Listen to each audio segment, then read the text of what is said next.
J'ai l'impression que ça va. On va espérer. Sinon, au pire, on retournera, c'est pas grave.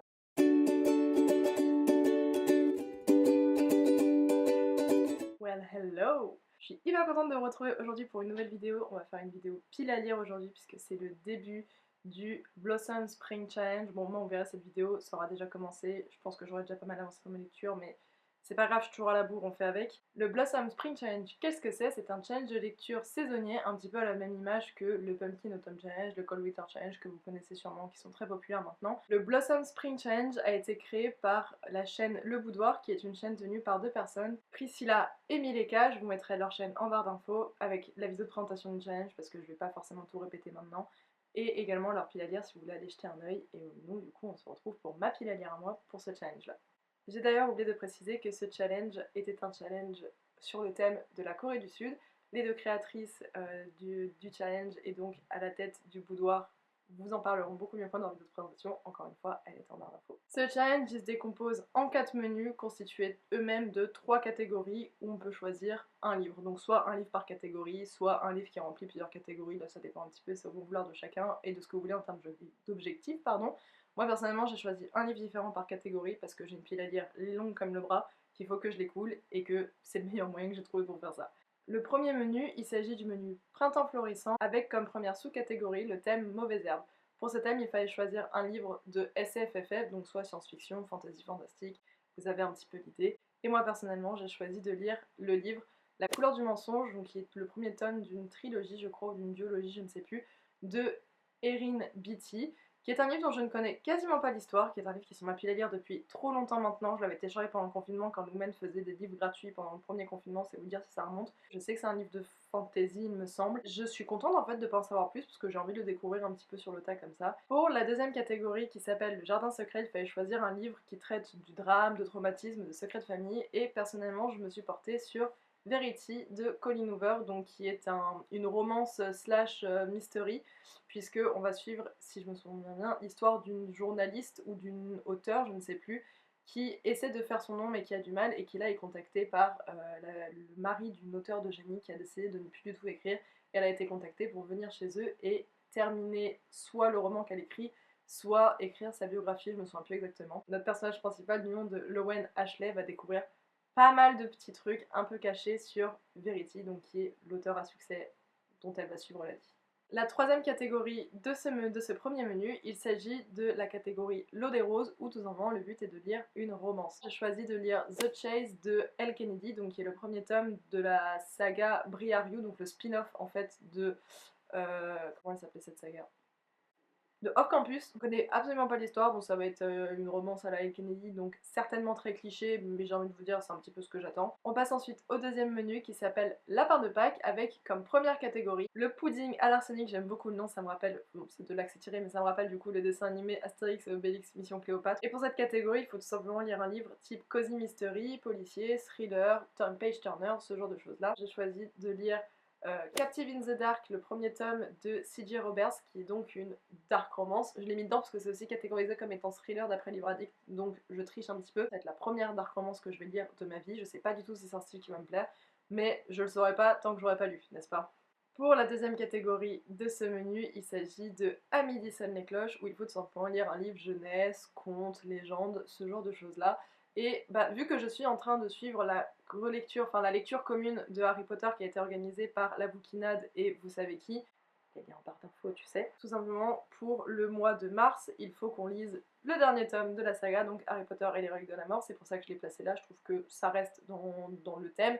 Même si ce tome-là, il est plus très jeunesse comparé au reste, ça reste quand même Harry Potter, donc quelque chose qui pour moi se rattache à de la jeunesse. Et on va rester d'ailleurs dans le thème d'Harry Potter, puisque tout simplement la troisième catégorie de ce menu, c'est la catégorie Les œufs de Fabergé, où tout simplement il faut lire un livre soit qui se passe à une autre époque, soit qui parle de retour de voyage dans le temps. Et c'est pour ça que je vais lire Harry Potter et l'enfant maudit de John Tiffany et Jack Thorne, pardon, c'est ça, et Jack Thorne, qui n'est pas compris véritablement dans la lecture commune. C'est juste que moi je me suis dit quitte à faire une lecture commune de tous les Harry Potter, autant prolonger et le lire avec. Et donc c'est la pièce de théâtre un peu spin-off on va dire qui a été rendue canon, mais moi j'ai un peu du mal à voir comme ça, qui se passe du coup avec les enfants de nos héros de la saga principale. et qui traite du coup pas mal de retour dans le temps puisque le fils de Harry va récupérer un retour dans le temps. Pour le troisième menu intitulé l'escapade printanière, on enchaîne avec la première catégorie qui s'appelle Promenade dans les champs de trèfle où il faut tout simplement lire une lecture graphique. J'ai pas mal de lectures graphiques prévues dans ce challenge mais que j'ai réussi à dispatcher à d'autres endroits et du coup pour cette catégorie là j'ai choisi le petit recueil Girl Power les sportives, donc qui est tout simplement un recueil de portraits tout simplement de femmes sportives ou qui ont marqué l'histoire du sport par leur performance ou par leur combat qu'elles ont mené à travers le sport. J'aime beaucoup ce genre de lecture, ça me fait penser au culotté, mais là en format beaucoup plus jeunesse et sur un autre sujet. J'ai hâte de le lire, ça va être très chouette, mon chéri l'a déjà lu avant moi et il a beaucoup aimé, donc je pense, et je n'ai pas de doute sur le fait que ça va me plaire également. On reste dans les graphiques pour la deuxième catégorie de ce troisième menu qui s'intitule Voyage en Asie, où il faut lire un livre soit qui se passe en Asie, soit d'un auteur asiatique. Alors vu que pour moi le challenge, le but c'est de vider ma pile à lire, j'avais pas prévu de racheter ou de faire de nouvelles acquisitions pour le challenge. Il a donc fallu que je me tourne vers quelque chose que j'avais déjà, et je me suis rendu compte que dans ma pile à lire, j'avais pas du tout de livre qui est entré dans cette catégorie. C'est bien, ça me fait penser du coup qu'il va falloir que je varie mes lectures à l'avenir, donc c'est un bon point. J'ai décidé de me tourner vers une relecture en relisant le premier tome de Chocolat et Vanilla, donc qui est un manga écrit par Moyoko Hano, qui est un manga de mon enfance, dont je ne me lasserai jamais, que je ne tègerai jamais de ma vie et de mes bibliothèques, sachez-le. Je sais que cette relecture va me faire tellement de bien et me procurer tellement de douceur que j'ai vraiment hâte. Spoiler alert d'ailleurs, je fais en même temps que cette journée où je filme la vidéo, je fais un vlog lecture des 4 lectures graphiques que je ferai pour le challenge. Et la vidéo sortira après celle-là si tout se passe bien. La dernière catégorie de ce troisième menu, il s'agit de la catégorie vider les valises, où il faut tout simplement choisir un livre qui n'a pas été lu au cours d'un challenge précédent. Les créatrices se sont référées au challenge saisonnier, mais je pense que ça peut être de n'importe quel challenge que vous avez. Étant donné que moi j'ai pas mal laissé traîner de livres de mon Cold Winter Challenge que j'ai pas du tout assumé, et bah pour cette catégorie-là, j'ai choisi de mettre l'Iliade de Homère, donc qui est un classique de la mythologie, que j'ai toujours pas lu. Il me fait peur parce que je vois la taille de la brique et j'ai envie de pleurer parce que je me souviens comment j'avais galéré à lire l'Odyssée, mais ma foi, on va se mettre un coup de pied aux fesses et on va enfin le lire. Et on enchaîne sur le dernier menu de ce challenge qui s'appelle Bom Ida, qui veut dire c'est le printemps en coréen. Donc là, on est vraiment plus sur des catégories qui touchent du coup à la Corée du Sud. La première catégorie s'appelle d'ailleurs House of Hee, où le but est de lire un livre qui parle de guerriers, de royauté, d'aventure, etc. J'ai choisi d'y mettre une grosse brique puisque j'ai choisi d'y mettre Un royaume de chair et de feu de Jennifer Allen Mantrouk, qui est le deuxième tome de cette saga From Blood and Ash, donc le sang et la cendre en français. Il me fait peur ce tome parce que je garde pas un souvenir trop impérissable du premier, donc je sais pas du tout ce que je vais penser de celui-là. Ma foi, maintenant qu'il est là, qu'il est acheté, qu'il est en relais collector, faut bien qu'on le lise, mais je dis pas que je continuerai la saga après ça. La deuxième catégorie de ce menu s'appelle Feel the Rhythm of Korea, où tout simplement il faut lire un livre qui se rapporte à d'autres arts en fait, donc que ce soit la musique, que les personnages soient des artistes ou que ça traite de films, n'importe, que ça se rapporte en fait à d'autres arts que juste la lecture. Et pour ce thème-là, j'ai choisi donc encore une lecture graphique puisque j'ai choisi Le bleu est une couleur chaude de Jules Marot, tout simplement parce que l'un des personnages de cette histoire est artiste peintre, il me semble, ou dessinatrice, je ne sais plus. Le bleu est une couleur chaude, c'est la BD qui a donné le film La vie d'Adèle, qui a été primé au César, il me semble, à l'époque. Mais bref, c'est une BD qui traite de sujets très importants puisqu'elle traite du coming out, de l'homosexualité, des rapports dans les couples, et également donc, les relations de couple, et qui traite aussi d'une histoire d'amour et d'une histoire de deuil aussi, il me semble.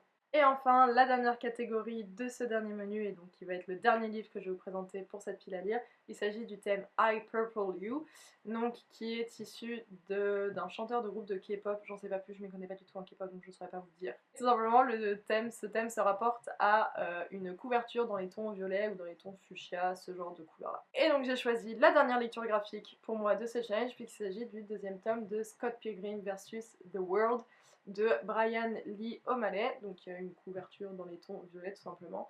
Donc c'est une saga graphique BD très sympa qui a aussi donné une adaptation qui s'appelle Scott Pilgrim vs. The World tout simplement. Si jamais vous avez besoin, vous avez envie d'une lecture graphique d'une BD qui soit pas trop prise de tête, je vous les conseille, ils sont franchement chouettes. Et ben voilà, je crois que c'est tout pour moi concernant ma pile à lire de ce challenge. J'espère que je vais réussir à lire tous les livres. Dans le doute, je me suis mis comme objectif personnel de lire 2 livres au moins par catégorie. À partir du moment où j'aurai fait ça, j'estimerai que j'aurai réussi mon challenge, puisqu'évidemment, on ne sait pas de quoi demain sera fait et comment mes journées vont s'enchaîner, donc si j'aurai la possibilité de lire autant que ce que je veux, En tout cas, je vais faire de mon mieux pour en lire un maximum et surtout prendre du plaisir dans mes lectures. Et c'est également ce que je vous souhaite à vous. Si jamais vous faites le challenge, n'hésitez pas à me dire quels sont les livres que vous avez choisis. Si vous avez fait des vidéos aussi, n'hésitez pas à me dire tout ça. Je veux voir un petit peu quels sont vos piles à lire à vous. Et je vous souhaite un très bon challenge et de très belles lectures. Et on se revoit bientôt. Ciao ciao!